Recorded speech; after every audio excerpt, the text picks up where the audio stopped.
Welcome to the Short Funk Podcast. I'm Tom Barbalet, and today all we wanted was a beach house. So, I haven't really talked about this much, but I have a dream to one day own a beach house, roughly 2 to 3 hours away from where we're currently living. You can look up and down the coast and find various places where you can afford beach houses. Well, actually, that's not true. You can go up and down the coast and look at a few places where you might be able to afford land. And I do this maybe once a month, just as an exercise. I go up maybe 4 or 5 hours north and work my way back down. And this weekend, when I was doing it, I won't necessarily say through watching, but it probably was through watching one of the films that I'm also going to review in the near future. I found a couple of blocks of land in a place called Bolinas.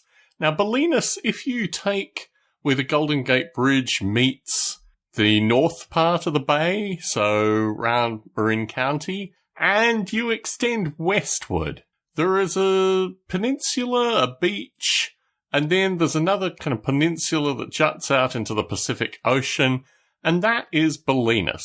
There were 2 properties on offer in Bolinas. There was one that was a slightly larger lot of land for $30,000, and one that was slightly smaller that was for $29,000, I think maybe $29,400.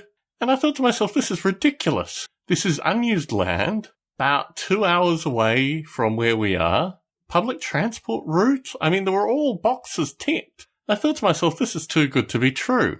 So, my wife is away currently. I emailed her.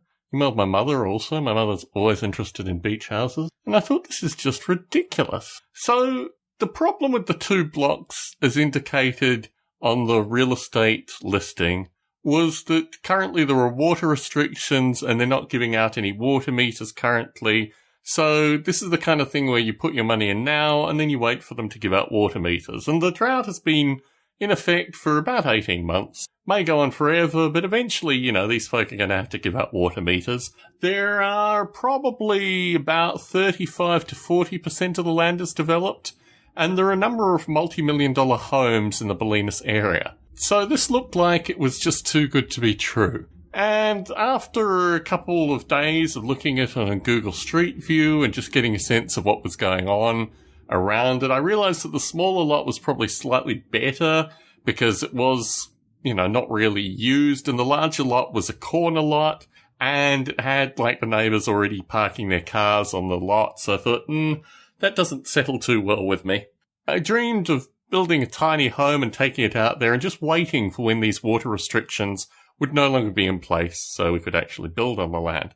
About, early Sunday night, I reached out to our realtor, said I was interested in looking at these 2 properties, and then everything came to a screaming halt. My wife found an old New York Times article which indicated in Bolinas the water restrictions had been in place since 1971. And the water restrictions had basically been the way the town had shielded themselves from the outside world. It was a thing to do in the town to pull out the signs, to make it incredibly difficult for anyone to find Bolinas. And my wife pointed out that the people that lived there were clearly a bunch of arseholes. We could possibly build a tiny home and move it out there, perhaps set up a water tank or something. But the information that she had read just in one New York Times article indicated that Bolinas was not the place for us. Having had this one New York Times article, I decided to dig a little deeper. And actually, it was considerably more interesting than just not allowing anyone to have water meters. For a start, they had auctioned a water meter sometime in the past decade. It sold for, I think, about $300,000. They tried this fiasco again with a minimum bid of $300,000, and no one had bought the second water meter for that rate. I continued to read articles online, and I found out actually, and the area of land where the lots were on were about, maybe 300 to 500 feet from a cliff face. It turned out that every year between 3 and 30 feet dropped off the edge of Bolinas from this cliff face, and it was just progressively going through these lots. Also, it was impossible even to set up a campsite on the land even after you used it. You couldn't set up a small home, you couldn't set up a campsite. there was no way that you could actually build or use any of the land because this was also restricted by the folks in Bolinas. And I began to realize actually that this thing was just a complete and utter scam. That there was this place in California where it was impossible actually to interact. I mean, obviously, people were stupid enough to buy these blocks because the blocks had been sold and then resold to more unsuspecting idiots. But the more I read about Bolinas, the more that I found it just really, really offensive. My wife texted me this morning and said, well, you know, we could put a camper van on there or something. And I said, no. The more I read, the more I realize that this whole thing is a complete scam.